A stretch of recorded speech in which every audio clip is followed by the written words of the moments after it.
الحمد لله رب العالمين، نحمده سبحانه وتعالى ونستهديه ونستغفره ونتوب إليه، ونعوذ بالله تعالى من شرور أنفسنا ومن سيئات أعمالنا. من يهده الله فلا مضل له، ومن يضلل فلا هادي له، ولن تجد له وليا مرشدا. وأشهد أن لا إله إلا الله وحده لا شريك له، له الملك وله الحمد، يحيي ويميت وهو على كل شيء قدير. قال في كتابه وهو أصدق القائلين: وبشر الصابرين الذين إذا أصابتهم مصيبة قالوا إنا لله وإنا إليه راجعون، أولئك عليهم صلوات من ربهم ورحمة، وأولئك هم المهتدون. وأشهد أن سيدنا ونبينا وعظيمنا محمدا عبده ورسوله، وصفيه من بين خلقه وخليله، بلغ الرسالة وأدى الأمانة ونصح الأمة، وكشف الله عز وجل به الظلمة والغمة، وأخرج الله به الناس من الظلمات إلى النور، ومن الضلالة إلى الهدى واليقين. فاللهم اجزه عنا خير ما جزيت رسولا عن رسالته، ونبيا عن دعوته وأمته، آمين يا رب العالمين. قال صلى الله عليه وسلم في حديثه: والذي نفسي بيده لتموتن كما تنامون، ولتبعثن كما تستيقظون، ولتجزون بالإحسان إحسانا وبالسوء سوءا. أيها الإخوة المسلمون، هذه هي سنة الله عز وجل في خلقه، فلن تجد لسنة الله تبديلا، ولن تجد لسنة الله تحويلا. قضى الله عز وجل على كل الخلق بالفناء، وحكم لذاته بالبقاء، فقال جل ذكره وهو أصدق القائلين: كل شيء هالك إلا وجهه، له الحكم وإليه ترجعون. أيها الإخوة المسلمون، إنما جعل الموت ليكون عظة للأحياء، فمن أراد واعظا فالموت يكفيه. ولكن إلا من رحم ربي وعصم، قل من الناس من يتعظ بالموت. كلنا يخاف الموت ويهرب منه. ولذلك لما سئل أحد الصالحين: لما يكره الناس الموت؟ لما يكره الناس دخول القبر؟ فقال: لأنكم عمرتم الدنيا وخربتم الآخرة، فتكرهون أن تنتقلوا من العمران إلى الخراب. ولكن إذا فعل الواحد منا كما قال سيدنا أبو ذر رضي الله عنه وأرضاه حينما دخل عليه رجل مسكنه فلم يجد عنده شيء من متاع الدنيا، فقال: يا أبا ذر، أين المتاع؟ دخل عليه الأوضة اللي عايش فيها، ما لقاش عنده أي حاجة من متع الدنيا. قال له: فين الأساسيات بتاعتك؟ قال: إن لنا دارا غير هذه الدار. قال له: أنا عندي بيت تاني غير البيت اللي أنا قاعد فيه دي، نرسل إليه صالح أعمالنا. قال له: في مكان تاني نعمره. قال له في مكان تاني بنجهزه وأحسن جهازه، إن لنا دارا غير هذه الدار نرسل إليها صالح أعمالنا. نعم أيها الإخوة المسلمون، الرسول صلى الله عليه وسلم يقول: يكره ابن آدم الموت وهو خير له من الفتنة، ويكره الفقر وهو أخف له في الحساب. أيها الإخوة المسلمون، إذا لم تتعظ بالموت فبأي شيء تتعظ؟ إذا لم تنظر إلى حال الميت وقد خرج من الدنيا ولم يأخذ منها شيئا إلا كما أخبر الحبيب صلى الله عليه وسلم: يتبع الميت ثلاث: ماله وأهله وعمله، فيرجع اثنان ويبقى واحد، يرجع المال والأهل ويبقى العمل.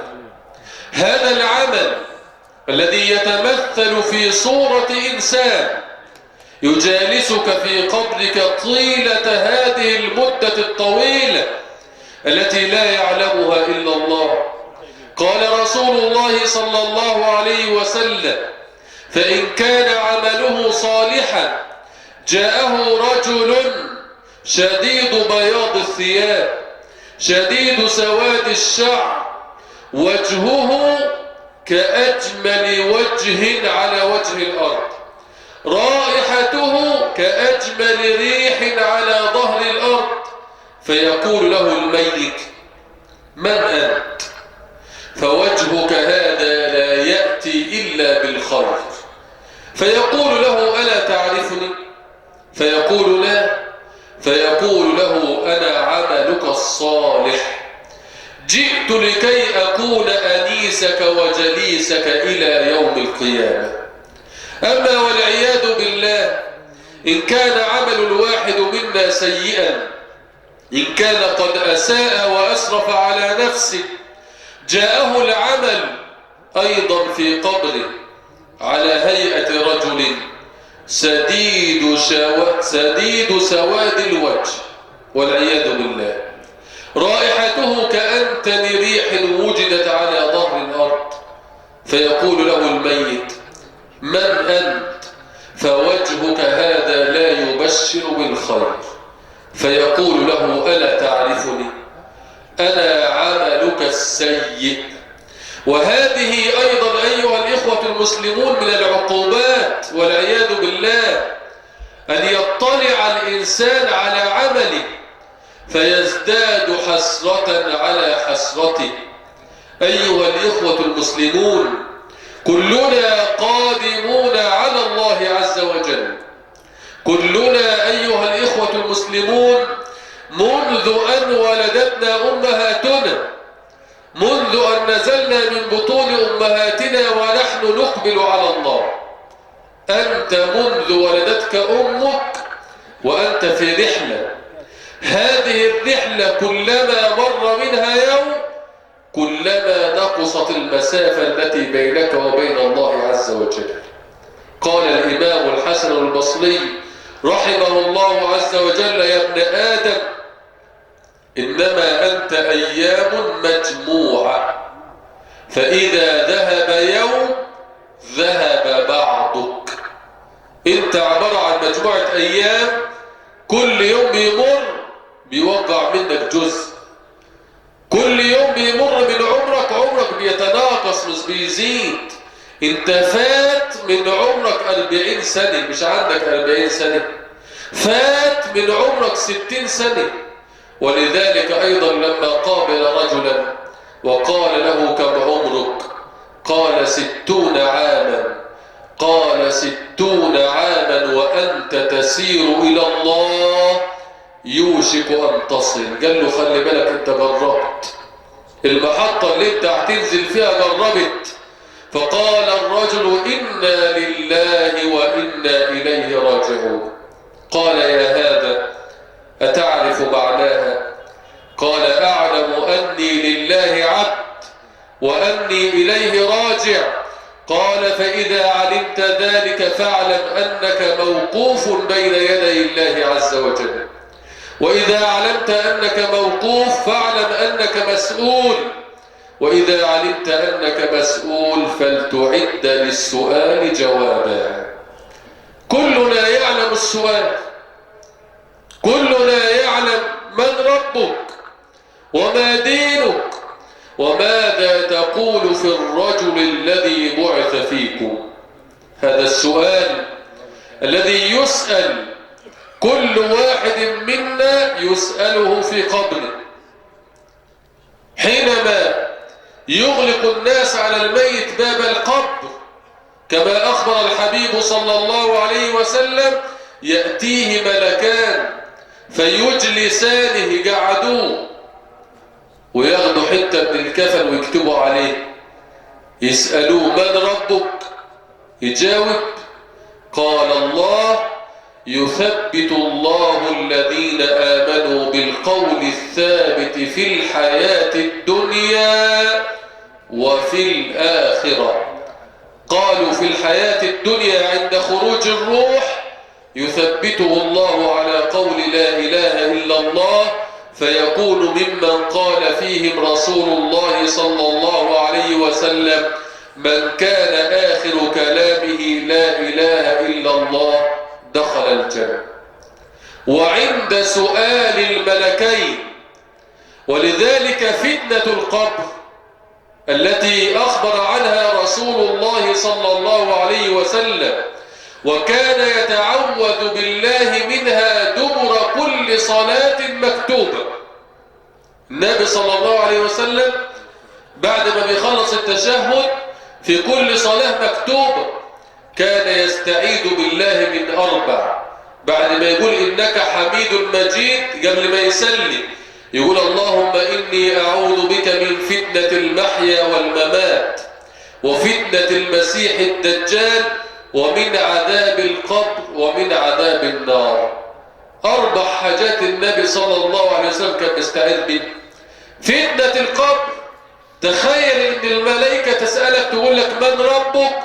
فتقول: ربي الله. ما دينك؟ ديني الإسلام. ماذا تقول في الرجل الذي بعث فيكم؟ فيقول: محمد صلى الله عليه وسلم. فيعيد الملكان عليك السؤال مرة ثانية، وهي دي الفتنة. يقولوا لك: انظر ماذا تقول، انت بتقول ايه؟ زي ما تسأل ابنك ولله المثل الأعلى في الدنيا كده، تقول له مثلا 5 و3 كان يقول لك 8، تجي انت تقول له: انت متأكد؟ فإذا كان واثقا يقول لك: انا متأكد. طب لو مش مذاكر كويس يجي ايه؟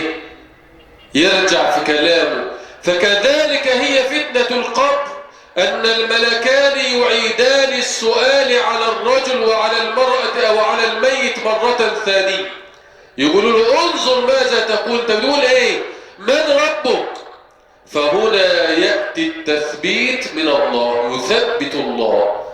إذا أراد الله عز وجل بك الخير، إذا كنت تطيع الله عز وجل في الدنيا سائرا على هدي النبي صلى الله عليه وسلم، يثبتك الله فتقول: ربي الله، ديني الإسلام، رسولي محمد صلى الله عليه وسلم. أما إذا لم تكن سائرا في هذه الدنيا على طاعة الله فيقول: ها لا أدري، فتقول له الملائكة: لا دريت ولا تليت. فنسأل الله عز وجل لنا ولكم العافية والعافية، ونسأل الله عز وجل أن يتغمد الفقيدة بواسع رحمته. اللهم اغفر لها وارحمها وعافها واعف عنها وأكرم نزلها، وسع يا رب مدخلها وأسكنها فسيح جناتك، احشرها يا ربنا مع النبيين والصديقين والشهداء والصالحين وحسن أولئك رفيقا. اللهم اغفر لها كل ذنب واستر لها كل عيب. اللهم اغفر للمؤمنين والمؤمنات والمسلمين والمسلمات الأحياء منهم والأموات، إنك يا ربنا سميع قريب مجيب الدعوات. أقول قولي هذا وأستغفر الله لي ولكم، وجزاكم الله خيرا لحسن استماعكم.